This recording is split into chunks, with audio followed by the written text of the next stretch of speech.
The next section is our cucurbs, right? Cucurbitae was the old, or cucurbitaceae. So cucurbita sativus is a lovely plant, right?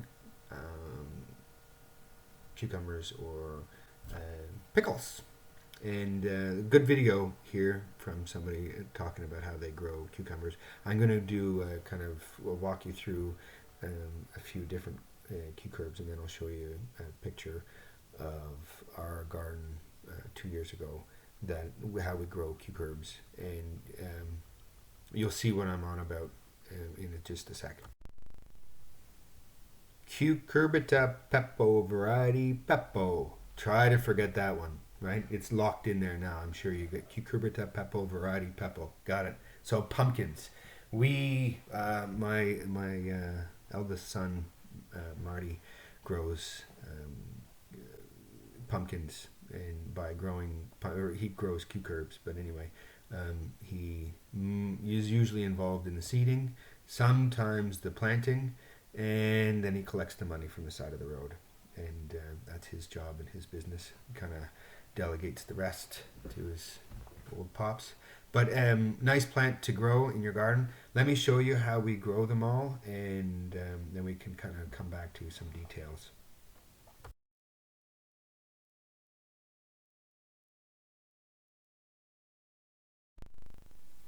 Yeah, so this is the image from the very beginning. What was happening is I was out watering the cucurbs that day, and that was the bucket, and the boys were with me helping, so they're playing in the sand, and then all of a sudden they get into the water, and what do you know? But anyway, forget about them. And what you can see is we have different pumpkins, and what we do is we start them indoors, but only like 2 weeks before we're going to plant them out, because when they start growing, they really push. And if it's longer, like say a month, usually they cop it, and then I'm starting all over again. And so anyway, we kind of plant them in mounds. So each one of these mounds that you could see behind the boys are different um, pumpkins. So like acorn squash, butternut squash. We have ghost pumpkins, normal pumpkins, and giant pumpkins is usually what we grow. And so we plant them in mounds. Kind of hill up the soil and make like a ring that you can keep the water in. Right. So say you're going to plant a tree and you have like a soil ring. That's what we do. And then I plant about 5 to 6 to maybe 10 um, plants that have just started. So true leaf or maybe a few leaves.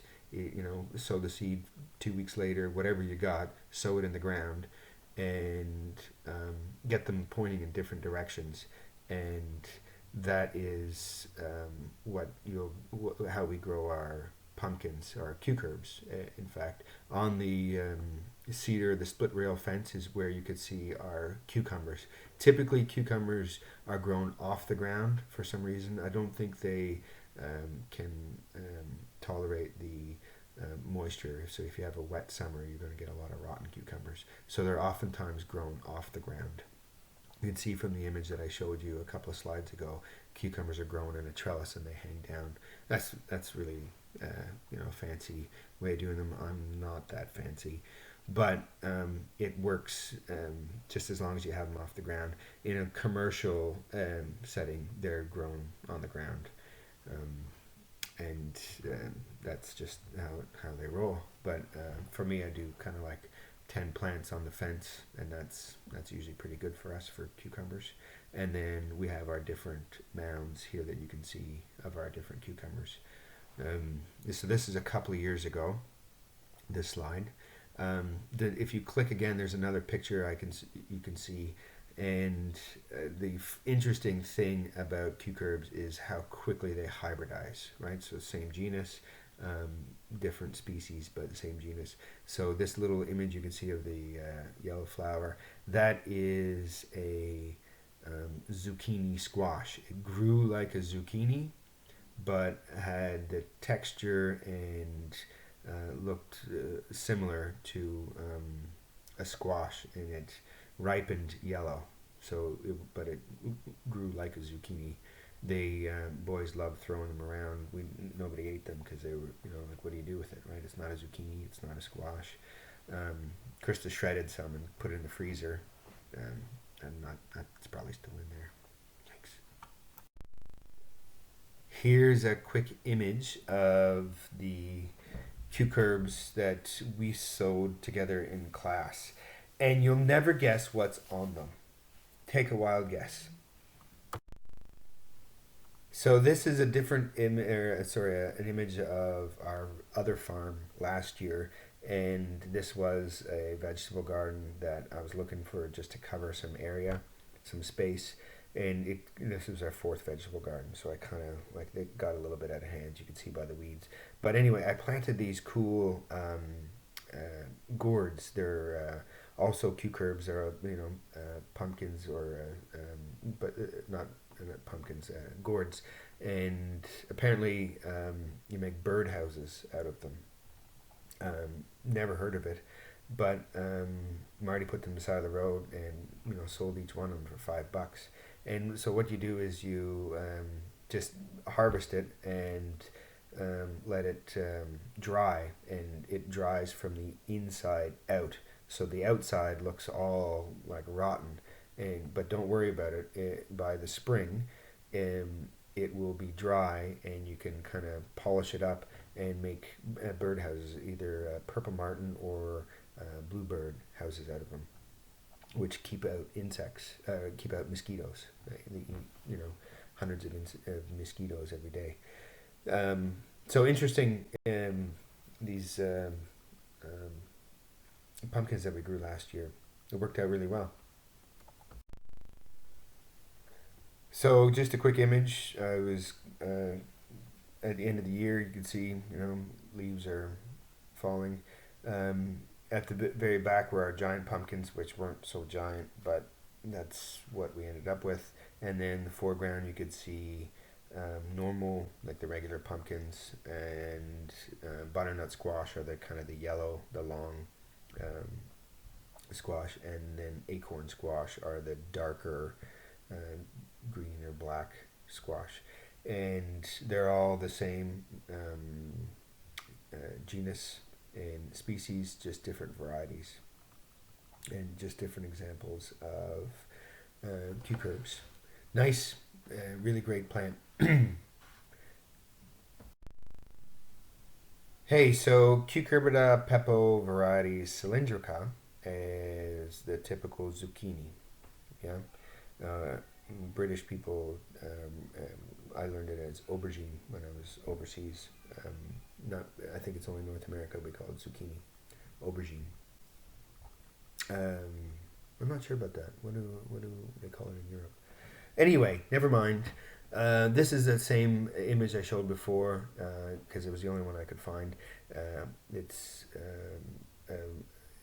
kind of a hybridized. It's a pumpkin zucchini, but it looks an awful lot like how zucchinis would grow. Typically, we do green and yellow, and those are two different plants. By the end of the summer, they all kind of look um, the same, like half green, half yellow, even though they're in different plants. But you can buy either one, and we germinate them indoors and then plant them out.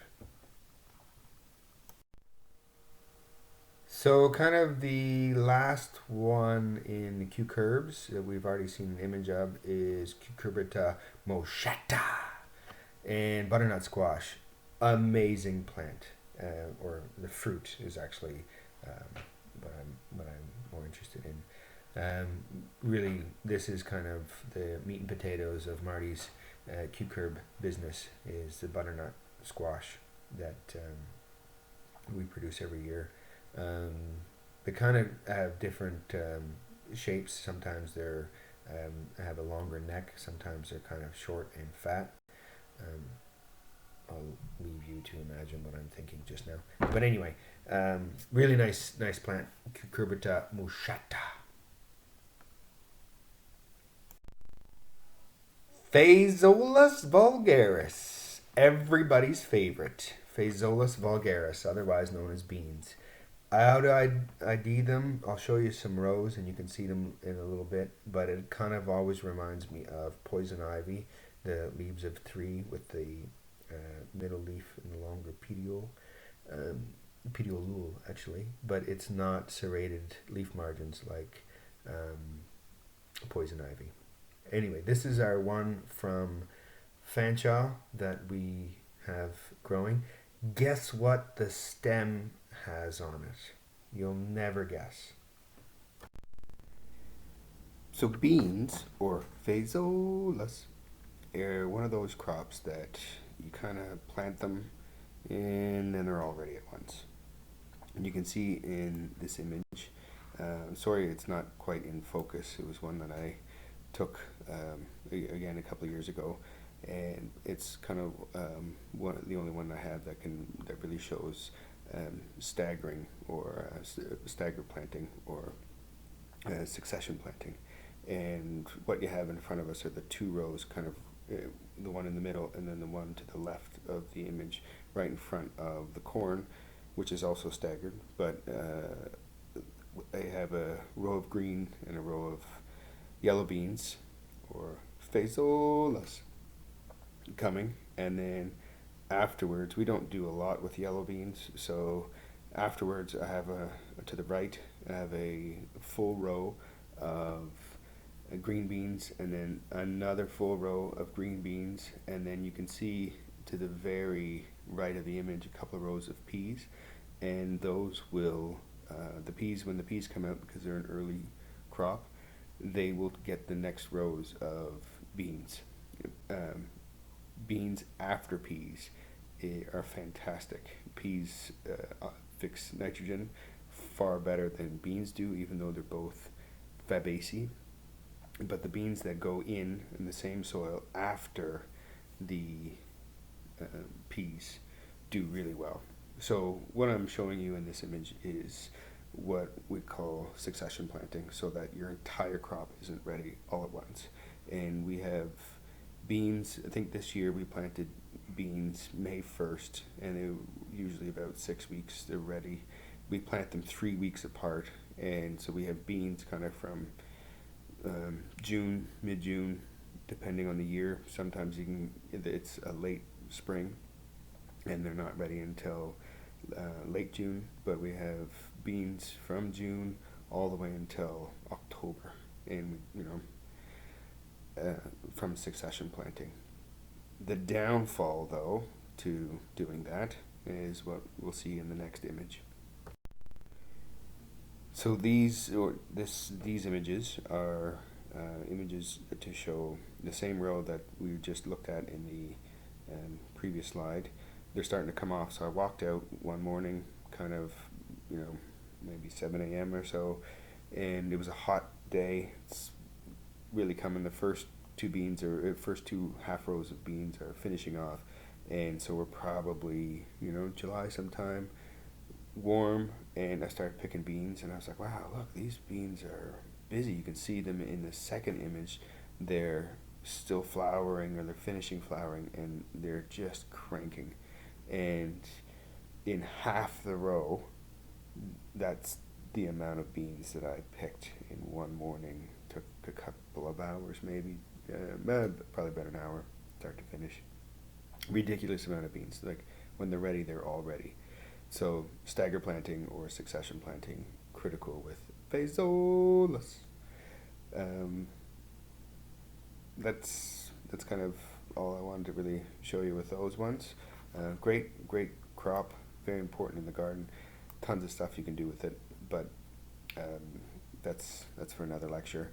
We plant them in full sun. They don't really need a lot of fertilizer. They don't need too much attention. You kind of plant them, keep them weeded. We don't stake them or do anything. Just away they go. That's for the normal beans. There are some pole beans and different varieties of phazolas that kind of require a bit of different attention, but standard just green beans and yellow beans. Stick them in the ground and off they go. I usually plant them about inch and 2 centimeter, 2.5 centimeters deep, and in rows, not too close together, maybe 6 inches to 8 inches apart. and they'll grow.